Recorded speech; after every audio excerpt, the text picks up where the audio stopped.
Hello, so what I'm going to try and do is a video on how to make your essays as good as they possibly can be, essentially, as requested at the end of our first session this year. So,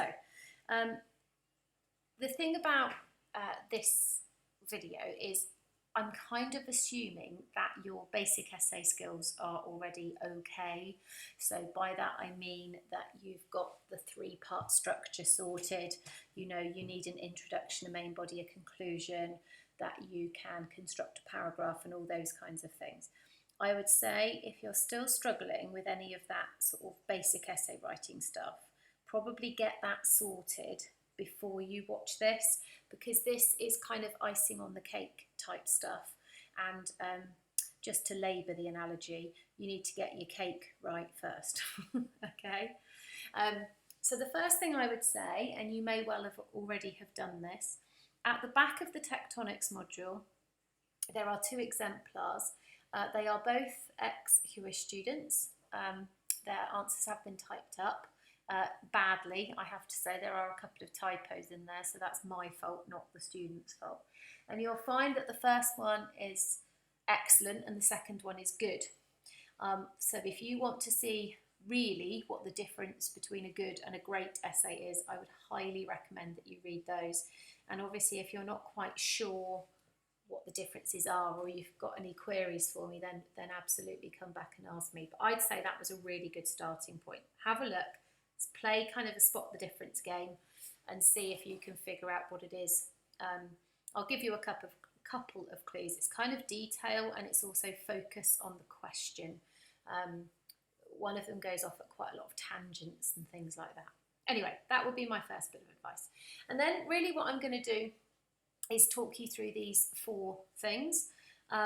It's about knowing the mark scheme well. I think everyone needs to know the mark scheme to do okay in these essays, but I think if you're aiming for a really top mark, you need to know that mark scheme really well, so you know exactly what the examiner's looking for. I think you can do quite a lot of pre-planning, particularly for tectonics. Specialised concepts, which we haven't really introduced properly. Certainly if I teach you, I've hardly mentioned these. I wait till coursework is done. So this will be new to some of you. It might be that Nick and Bryony have already mentioned them, but yeah, so they are coming, but if you want to have a go at them early, great. And then some show-off opportunities. Okay, so the mark scheme. This is a simplified version, and BASTED is our little way to try and help you remember it. So the BA stands for balanced argument. Now, in an ideal world, you want a balanced argument, but you definitely want an argument, okay? So yeah, it's you could do a little b. Not all essay titles will allow you to be balanced, but anyway, you definitely need to have a sense of argument in your answer for these. That's really important. The $ comes from the specialised concepts and synoptic links. They are kind of particularly what makes a good essay a great one. That's why they're $. They're the sort of big money marks. And then it's terms, evidence and diagrams. So I'm going to talk about all of those. So that's the basic thing. Everyone needs to vaguely have a sense of that. What I will just say is that for your tectonics essay, which is out of 38, just notice the AO2, bit in the middle. For geography, you don't really need to know and understand the AOs. I know in other subjects that can be quite helpful. For geography, I think you only need to know the basics. And for this, can I just make the point that 14 marks are available for how well you understand your tectonics, how well you use your case studies, your terminology and your diagram. More marks are available for how well you answer the question, specialised concepts and synoptic content. More marks are available for kind of how you answer the question than how much you know about actual tectonics, which is an interesting thing, and I do think that's worth knowing. This is just, does it have an introduction, a main body and a conclusion? Just two things to mention. Argument kind of is part and parcel of structure.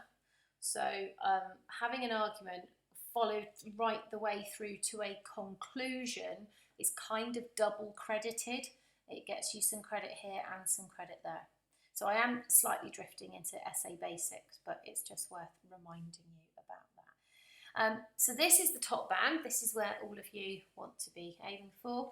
And we'll talk about elements of this as we go through. But essentially, look, you really need to understand your geography. You've got to have lots of use of case studies. You've got to use the right terminology, and potentially, this last bit is not essential, and I'll talk to you about this right at the end of the video, but potentially you could have a diagram. But basically, it's knowledge, evidence, terminology. This one is how well you answer the question. Are you arguing it? Can you back it up with specialised concepts and synoptic stuff, which we're going to talk about in this? And this is just, can you structure an essay? So get to know that as best as you can. Now, arguments and case studies. This is purely tectonics focused, but if you really break the syllabus down into sections, the essays are largely going to come from these four potential options. I call them big ideas.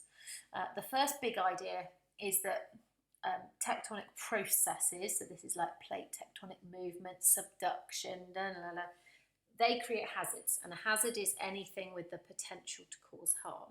So you need an understanding of why the tectonic processes create hazards, how that happens.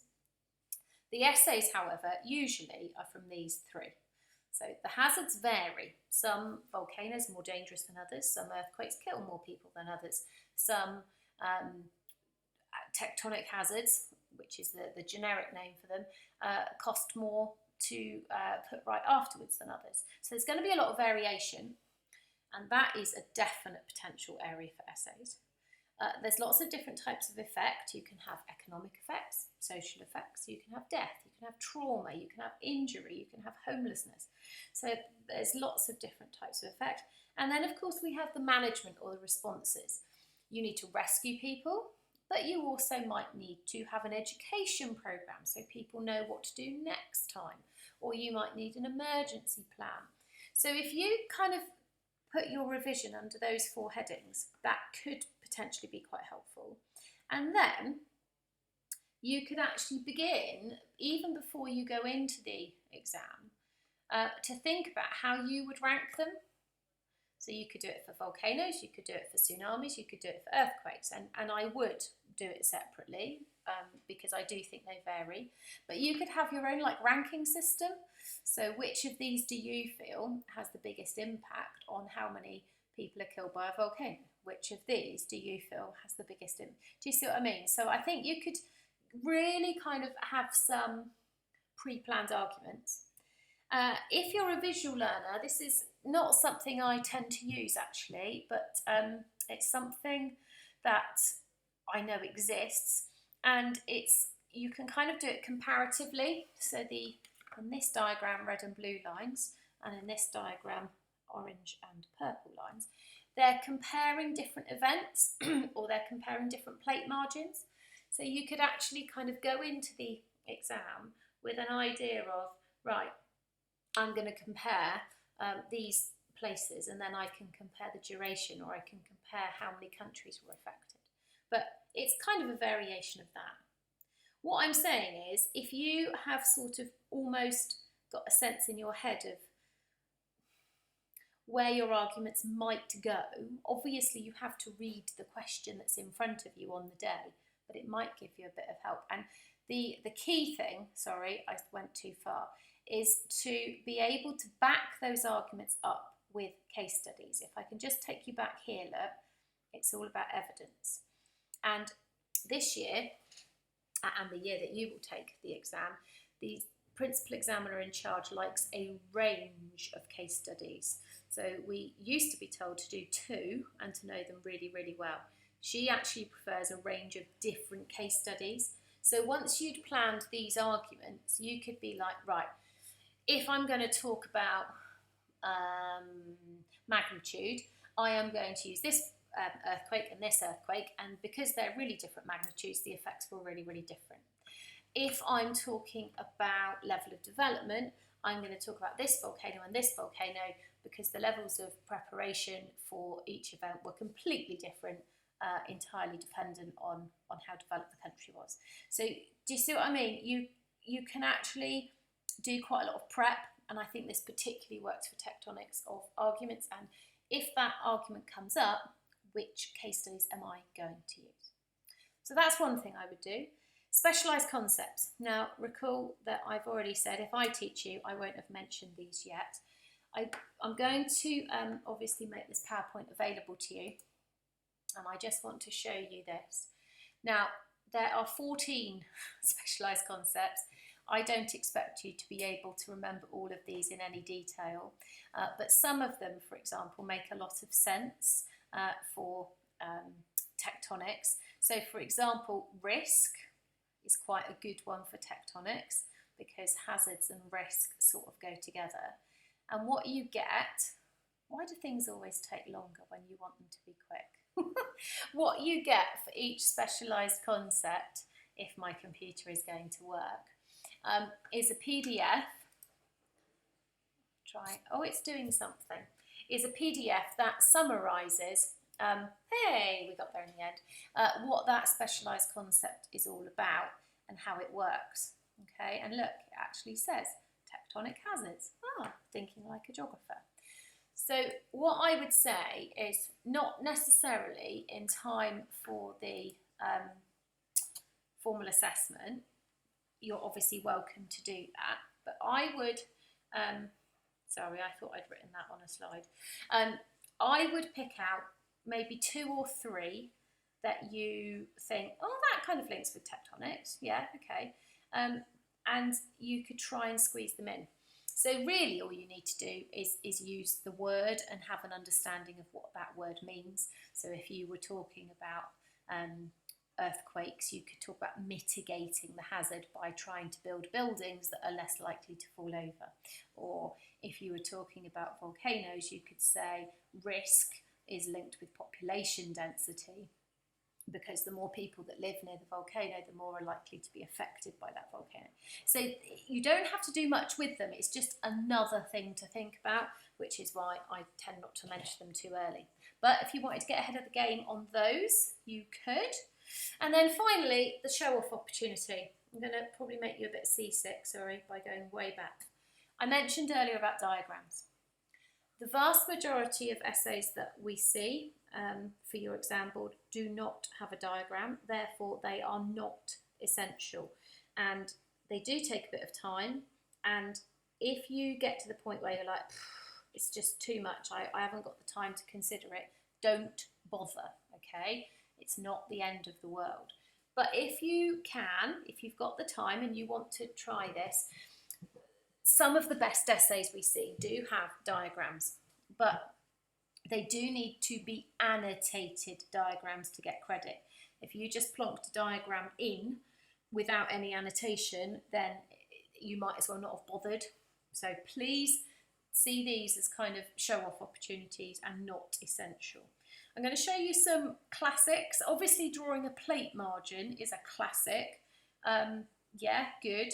But I'd say these 4 and simple versions of them are quite nice. So the PAR model, as you can see, is really nice and easy to draw because it's just some arrows and some shapes. The idea is essentially that, and this links to a specialised concept, the idea that some people are just more vulnerable than others. That is usually to do with level of development, to be fair. And you can see that all of these things contribute to people's vulnerability.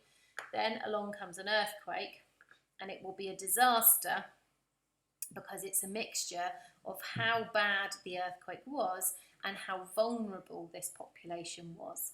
And if you have those 2 things together, you are going to have a disaster, like, for example, Haiti or Nevado del Ruiz or anything like that. So you can do a variation of something like this, and obviously you can Google these models because there are loads of different versions, but that's quite nice and easy that you could chuck in.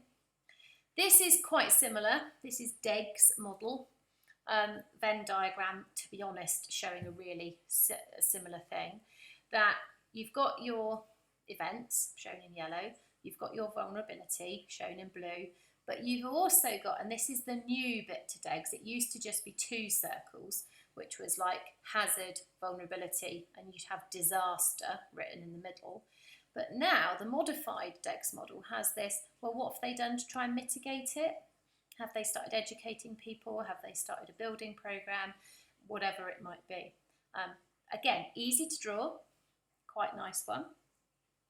This one, yeah, there are loads and loads of versions of this. Basically, look, you have your disaster and you have your short-term responses. You rescue people, you give them first aid, you give them food and drink, then you recover, and then you think, right, we don't want that happening again, and then you prepare for the next one. So it's quite, it just sort of summarises lots of the ideas that we've been talking about. Now, this is, as you can see, potentially quite complicated, but it doesn't have to be. Really, the key part of this graph, which is Parkes' response curve, is this line, and you do not necessarily have to add all that much annotation. But the idea is that here is your country having its normal existence. Then you have some kind of hazardous event. Could be a volcanic eruption, tsunami, earthquake, whatever. Obviously, quality of life and everything goes down. Look, the y-axis is quality of life and all sorts of things. Everything gets worse and then gradually recovers. And I've seen this used really nicely where students have drawn this kind of line for a more developed country, and then they've had, so you have a lower line because obviously everything is not quite as good in a less developed country. Then you get here and it plummets and then it never really recovers. So you sort of have 2 lines to prove that your level of development would affect how quickly you get back to normality in that country afterwards. Can I just emphasise, not essential, okay? Just a show-off opportunity. So, in a nutshell, they are the things you could do. What I would do is not try and do all of them immediately. I always say to students, once you've worked out what you need to do next in your essay, just try and do one new thing at a time. I think the temptation is to try and chuck it all into the next essay, and I think if you try and do too much too quickly, you can lose the basics, and I would hate for any of you to go backwards in your essay writing. That would be a real disaster. Pick one thing at a time, okay? Pace yourself. We've got until June next year, and just see how you get on. All right? But hopefully, if you start putting some of that in place, it will help you. Hope that was good.